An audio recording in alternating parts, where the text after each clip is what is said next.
Hello, dear listeners. I'm your host, Genevieve Hopkins, and welcome to episode 8 of the Wheel and Cross podcast. The fun and festivities of Yule are upon us. This weekend we celebrate midwinter with our annual Yule Party.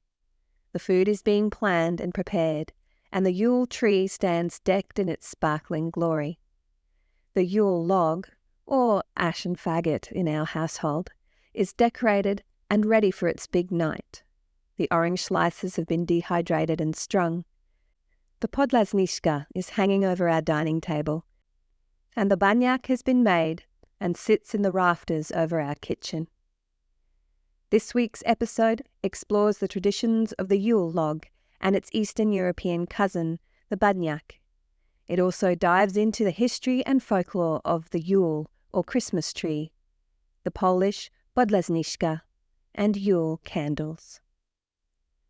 This podcast is free, but if you like my work and would like to support me so that I can continue doing it, please consider a paid subscription. If that is not possible and you enjoy this podcast, I would really appreciate your reviews on any of the podcasting platforms you use. Feel free to share this podcast and leave comments on the podcast page. Welcome to episode 8 of the Wheel and Cross podcast, the origins of the Yule Log and the Yule Tree.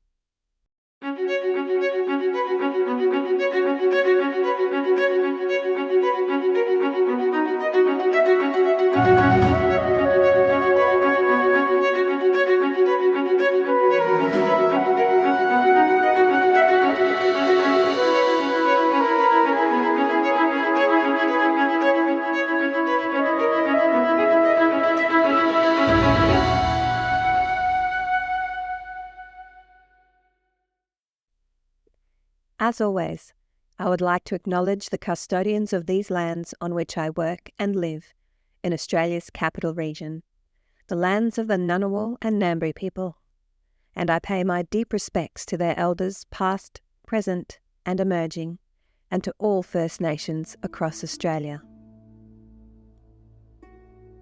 The Yule Log tradition can be traced back to ancient pagan rituals practiced by various European cultures, including the Slavs, Celts, and Germanic tribes.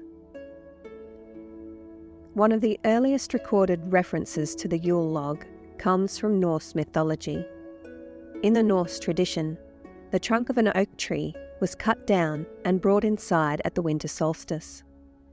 One end of the log was placed into a ritual or communal fire, which was burnt until the last piece, sometimes taking many days to burn completely.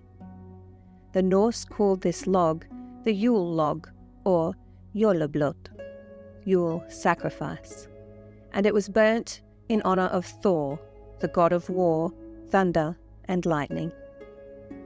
The Yule Log was believed to have protective and purifying properties, and its ashes were often scattered over the fields to ensure a fertile harvest in the coming year. Charcoal from the Yule Log was also kept under beds to protect the household from lightning. As Christianity spread throughout Europe, many pagan customs and traditions were assimilated into Christian celebrations. The Yule Log tradition was no exception. The symbolism of the Yule Log was adapted to fit Christian narratives, associating it with the birth of Jesus Christ and his role as the light of the world. This extract from Christmas in Ritual and Tradition by Clement A. Miles, 1912, provides a good overview of the German Yule Log traditions. In Hesse and Westphalia, for instance, it was the custom on Christmas Eve or day to lay a large block of wood on the fire and, as soon as it was charred a little, to take it off and preserve it.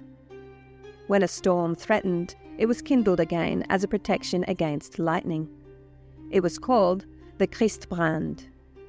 In Thuringia, a Christklotz or Christ log is put on the fire before people go to bed, so that it may burn all through the night. Its remains are kept to protect the house from fire and ill luck. In parts of Thuringia and in Mecklenburg, Pomerania, East Prussia, Saxony and Bohemia, the fire is kept up all night on Christmas or New Year's Eve, and the ashes are used to rid cattle of vermin and protect plants and fruit trees from insects. While in the country between the Sieg and the Lahn, the powdered ashes of an oaken log are strewn during the 13 nights on the fields to increase their fertility. In Celtic traditions, the Yule log was considered a sacred symbol representing divine masculine energy and the sun. Logs from oak trees were used in England, while birch tree logs were preferred in Scotland. These logs were often decorated with evergreen branches, holly, and ivy. The Yule log was called Yule clog in the northeast of England, the Yule block in the Midlands and West Country, Yule block in Lincolnshire and in Cornwall, stock in the mock. In Wales, the Yule log is called Boncyff Nadolig or Block yn y Gwyliau, meaning the Christmas log or the festival block. In Scotland, it's called Yule Carlin, meaning Old Wife Yule, while in Ireland, it's called Block na Nolig, meaning the Christmas block. English clergyman and poet Robert Herrick in the 17th century described one form of the English Yule log custom in his poem, Come Bring the Noise. Come bring with the noise, my merry, merry boys, the Christmas log to the firing, while my good Dame she bids you all free and drink to your heart's desiring. With the last year's brand, light the new block and, for good success in his spending, on your psalteries play that sweet luck may come while the log is a-tinding. Folklorist Lawrence Gomm in the late 19th century also commented on English Yule log customs. From there being an ever-burning fire, it has come to be that the fire must not be allowed to be extinguished on the last day of the old year, so that the old year's fire may last into the new year. In Lanarkshire, it's considered unlucky to give out a light to anyone in the morning of the new year, and therefore, if the house fire has been allowed to become extinguished, recourse must be had to the embers of the village pile, for on New Year's Eve a great public bonfire is made. In some places, the self-extinction of the Yule log at Christmas is portentous of evil. The English West Country, particularly around Devon and Somerset, have a folk custom similar to the Yule log called the ashen faggot. This Christmas Eve tradition is still celebrated and involves burning a large bundle of ash tree sticks in a hearth fire. Bundles of sticks for kindling are traditionally called faggots, although these days it is now a pejorative term. The ashen faggot is usually 9 or multiples of 9 green lengths of ash, preferably all from the same tree, bound with thin straps of bark called withies. Those participating in the burning of the ashen faggot sing carols, and every time a withy bursts, they toast it with a drink. In some customs, unmarried women would each choose a withy, and the first one whose withy snapped would be married the following year. In pubs around the region, bets were placed on the length of time until the last withy burst, with proceeds going to charity. Once the last withy burst, one or all of the sticks would be saved, to be placed in the centre of the following year's ashen faggot. It was believed that any household that did not burn the ashen faggot would face years of bad luck, and in some places, it was believed that burning the ashen faggot would protect the household from evil spirits, and later, the devil. Our household practices the ashen faggot custom. It's a great way to use the winter-pruned branches from our backyard orchard. Prunings from 3 of our trees, 1 apple, 1 pear, and 1 nectarine, are cut to size and tied into 3 separate bundles of 9 branches each. Each of the 3 bundles is tied with 3 withies, and those 3 bundles are tied together with 3 more withies. The bundle is left inside to dry until the week before Yule, when it's decorated with evergreen and oak leaf branchlets, dried orange slices and pine cones. On the night of Yule, when everyone has had dinner and a slice of our traditional Yule log cake for dessert, the decorated Yule bundle is brought outside to the bonfire. It's blessed, or cheersed, by everyone with mulled wine or warm spiced apple juice, and then thrown on the fire to cries of well-wishing. Sparklers are broken out for the children, and everyone continues to make merry. Most countries in Europe have some kind of Yule log tradition. In France, particularly in Provence, the Yule log is called le calignan. On Christmas Eve, le calignan was traditionally brought outside while the family sang carols. It was blessed, splashed with wine, and thrown on the fire. Charcoal from the log was kept as a remedy for various illnesses. In some parts of France, such as in Orne, the log is called le trèfouar de Noël and was traditionally burnt every evening over the 12 nights of Christmas. Its charcoal was either placed under the bed to protect from lightning, used in medicine for people and animals, or to help cows calf by mixing it into their fodder, or it was thrown into the soil to keep grain crops healthy. In Périgord, the remaining unburnt parts of the log were fashioned into or added to a plough, as it was believed to make seed prosper. It was also believed to help poultry thrive if added to their food over the 12 days of Christmas. In Brittany, the Yule log was called tisson and was also used as protection against lightning, or its ashes were sprinkled into wells to keep the water clean.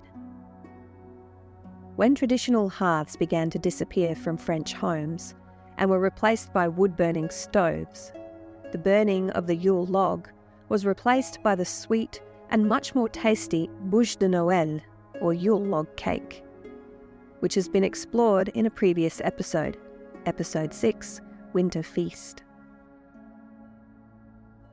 In Italy, the Yule log tradition is called the ceppo and was first recorded in the 11th century, although the tradition has far older pre-Christian roots.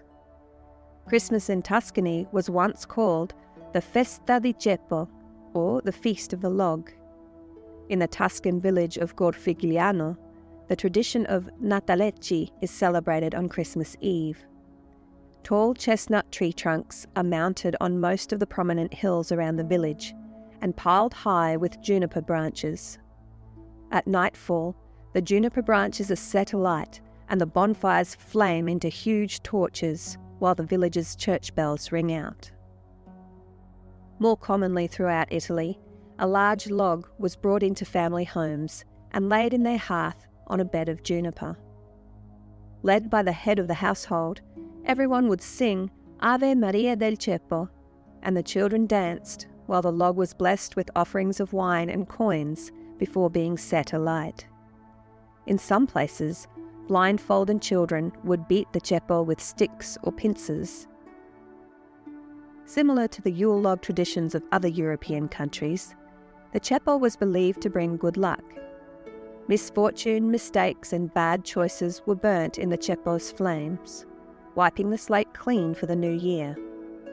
A bit of the ceppo was kept in the house to start next year's log and to protect the house from fire and lightning. Ashes were placed in wells to keep the water flowing, and at the roots of fruit trees and vines to help them bear good harvests.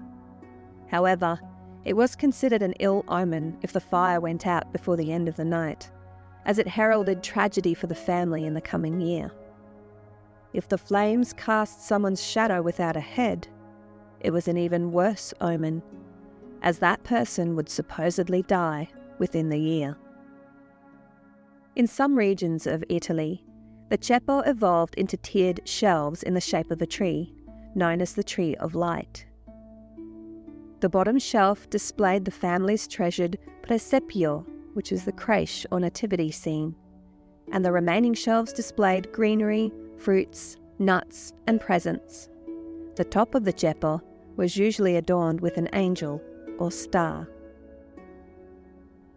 Most Spanish Yule log traditions are similar to those we've already encountered, except for one amusing tradition from the Catalonian region, the Tío de Nadal. The modern tío, which is Spanish for uncle, is a hollow log about 30 centimetres long that stands on two legs with a smiling face painted on its higher end, often wearing a red cap.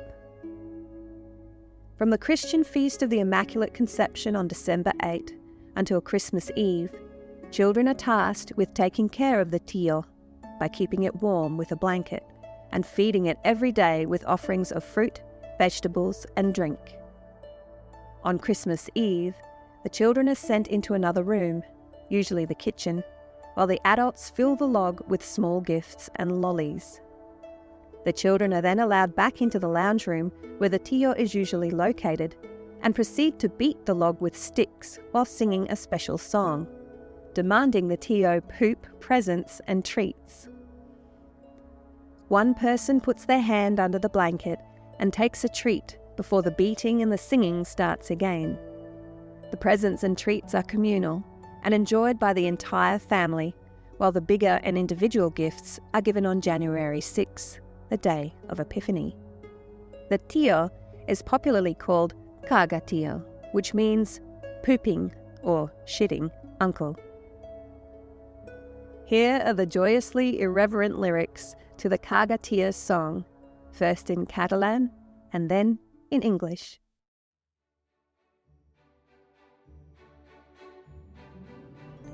Caga tío, avellanes y toro, no cago y arenades, que son masas salades, caga toron, que son mebon. Caga tío, ametles y toro, y si no vol cagar, e donare un co de basto. Caga tío. Poop tío, hazelnuts and nougat. Do not poop herrings, they are too salty. Poop nougat, they taste better. Poop tío, almonds and nougat. And if you don't want to poop, I will hit you with a stick. Poop tío. Many Slavic countries share similar beliefs and celebrate similar Yule log traditions.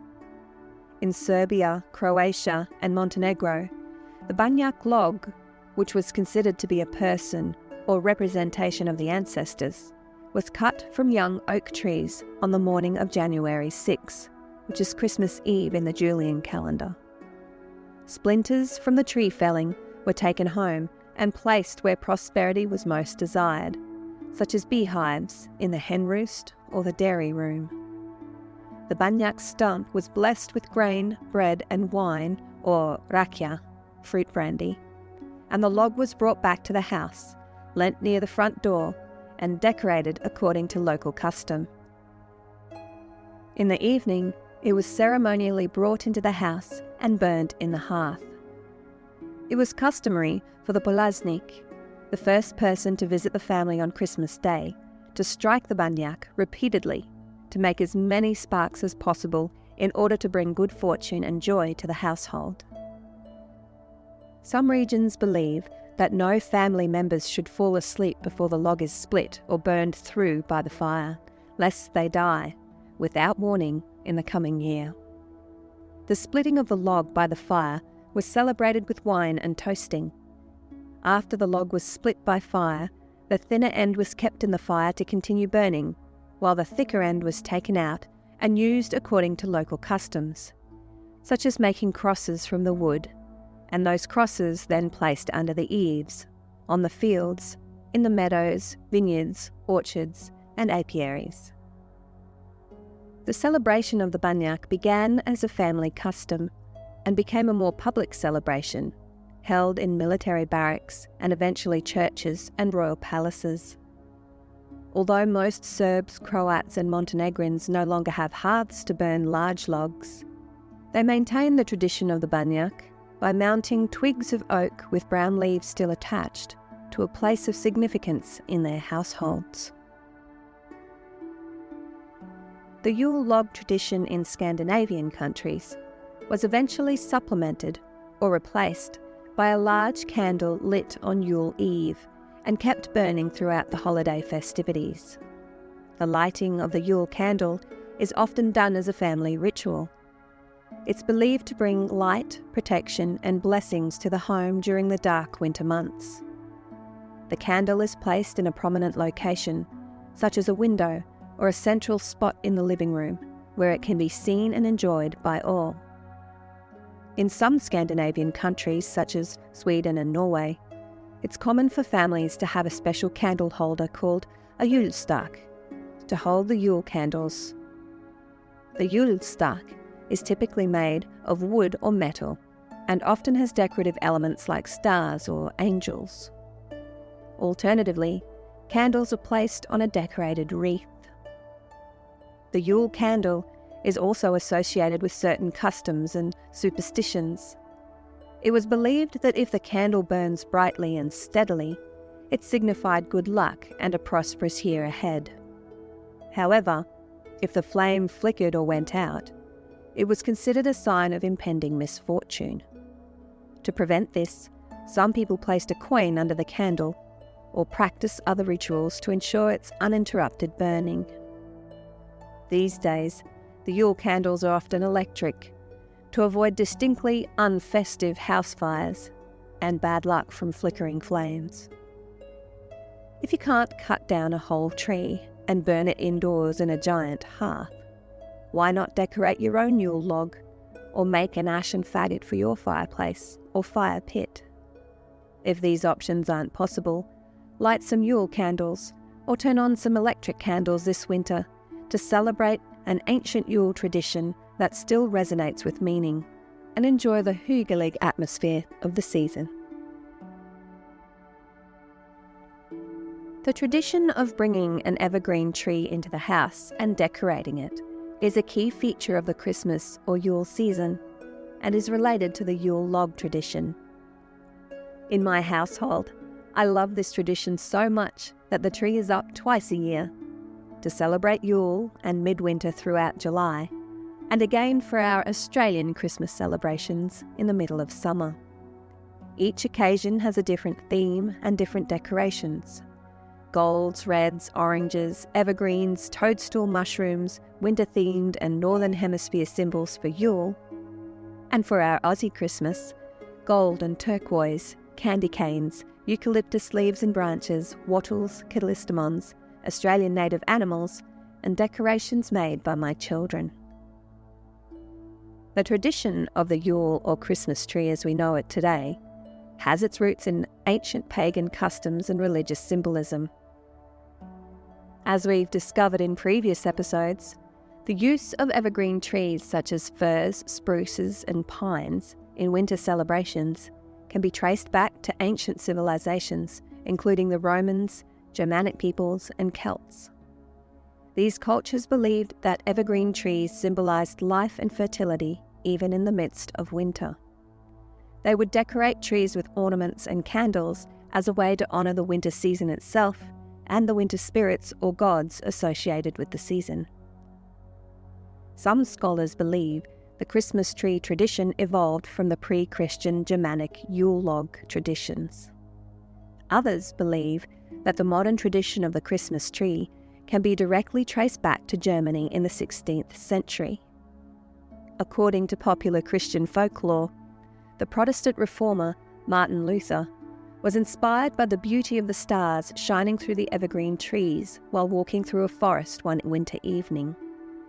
To recreate this magical scene, he brought an evergreen tree into his home and adorned it with lit candles, which symbolized the stars, and was the first recorded use of candles as tree decorations.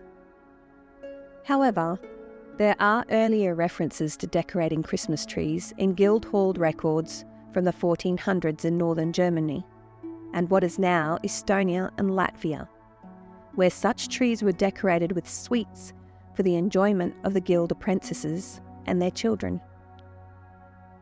One chronicle from 1584 describes a tradition from Livland province, in which a spruce tree was erected and decorated in the market square, where young men went with a flock of maidens and women, first sang and danced, then set the tree aflame.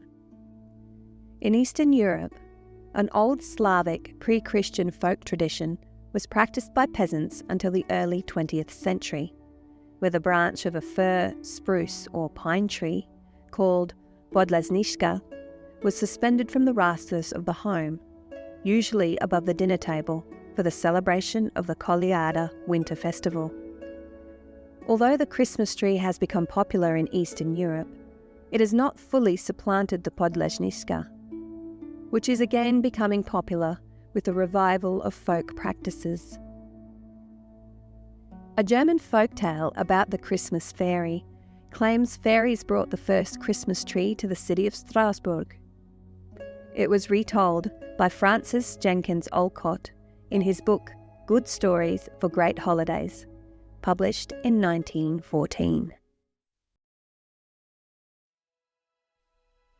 Long ago, near the ancient city of Strasbourg, a young and unmarried count named Otto, known as Stoneheart, embarked on a great hunt on Christmas Eve. As he rode alone, he stumbled upon a spring called the Fairy Well and decided to rest there. To his surprise, the water was warm and comforting despite the cold weather. As Otto laved his hands in the water, he felt a small, soft hand grasp his right hand and take away his gold ring. Bewildered, he returned to his castle. That night, while lying on his couch, Otto heard the hounds baying, the drawbridge lowering, and small footsteps in the adjacent room. He discovered a group of dancing fairies, clad in sparkling robes, surrounded by a magnificent Christmas tree adorned with diamond stars, pearl necklaces, and other precious jewels. Among the fairies was Ernestine, their queen, who returned Otto's lost ring from the fairy well. Overwhelmed by the enchantment, Otto fell in love with Ernestine, and they danced together. Their love blossomed, and they were married the next day with great pomp and splendour. However, Ernestine had one condition. Otto must never speak the word death in her presence. They lived happily for many years, until one day when they were about to go hunting. Impatient for Ernestine, Otto uttered in anger, "You would make a good messenger to send for death." At that moment, Ernestine disappeared with a cry, never to be seen again.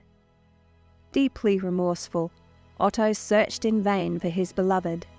He spent the rest of his life grieving for her. Every Christmas Eve, he set up a lighted tree in the room where they first met, hoping for her return. But she never came back. The castle eventually fell into ruins. Yet there is still an imprint of Ernestine's delicate hand embedded in the stone arch above the castle gate.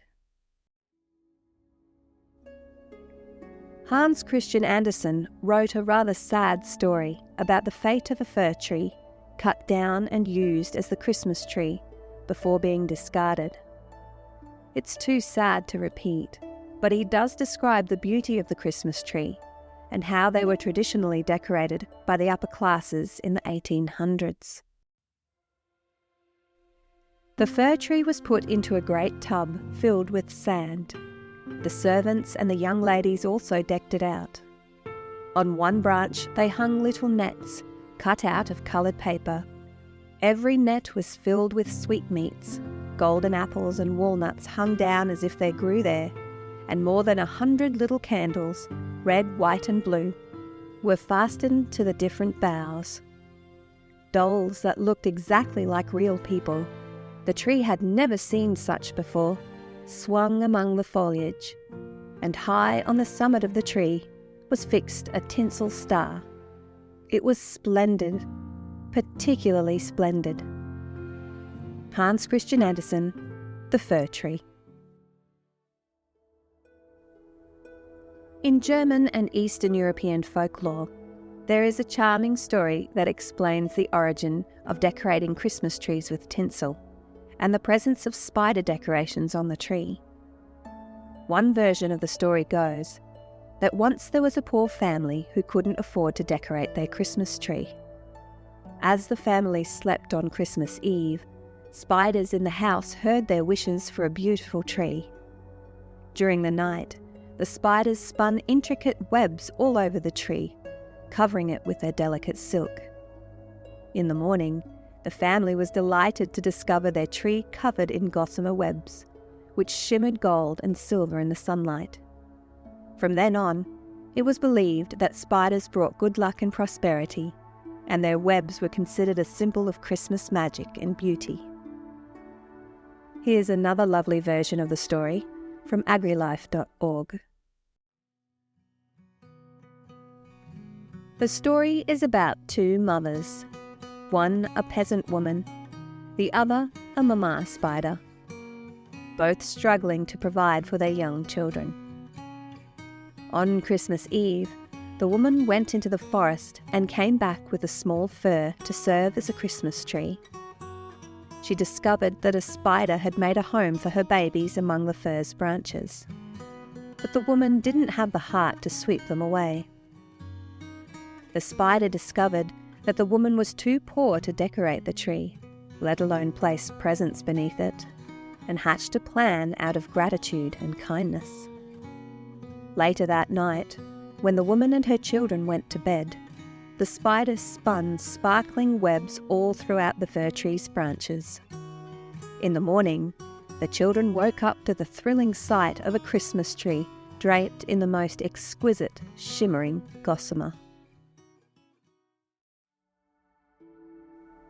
To honour the spiders and their contribution, people began incorporating tinsel, which resembled spider webs, into their Christmas decorations.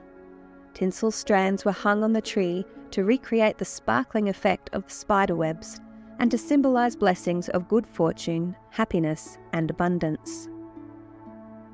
Regardless of its origins, the custom of the Christmas tree quickly spread throughout Germany and eventually gained popularity across Europe.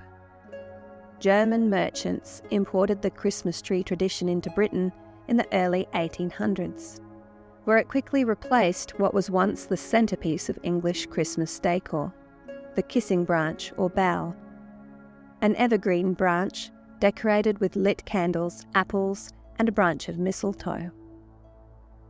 German immigrants brought the tradition to the United States, where it was widely embraced. Queen Victoria and Prince Albert further popularised the Christmas tree in England during their reign and influenced its spread throughout the British Empire and beyond. In Prince Albert's native Germany, the Christmas tree had long been a cherished part of the holiday celebrations. When he married Queen Victoria in 1840, he brought with him his German traditions and customs, including the Christmas tree.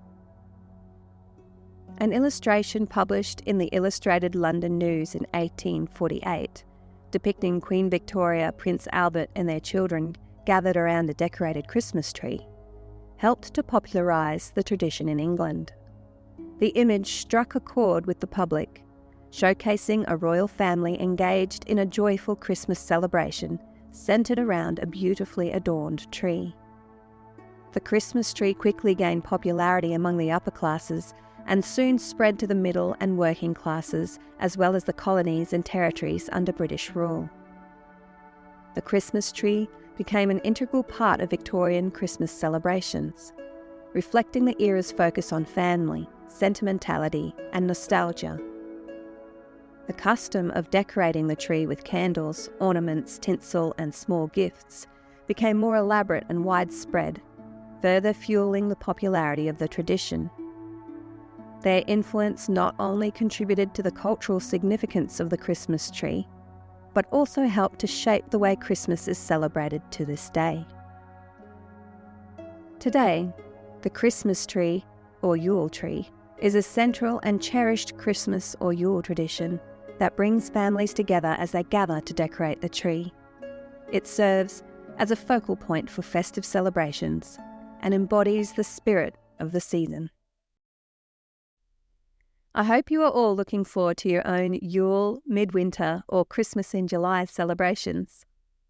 Next week, we will explore the Scandinavian creatures of Yule, including the charming and ubiquitous Nisse or Tomte, the Yule book, or Yule goat, and the scary Yule beasts, the giant Yule cat, the Yule troll, and her 13 Yule lads. Until then, God Yule, Gladelig Yule, and Merry Yule. See you next week for episode 9, Yule Creatures.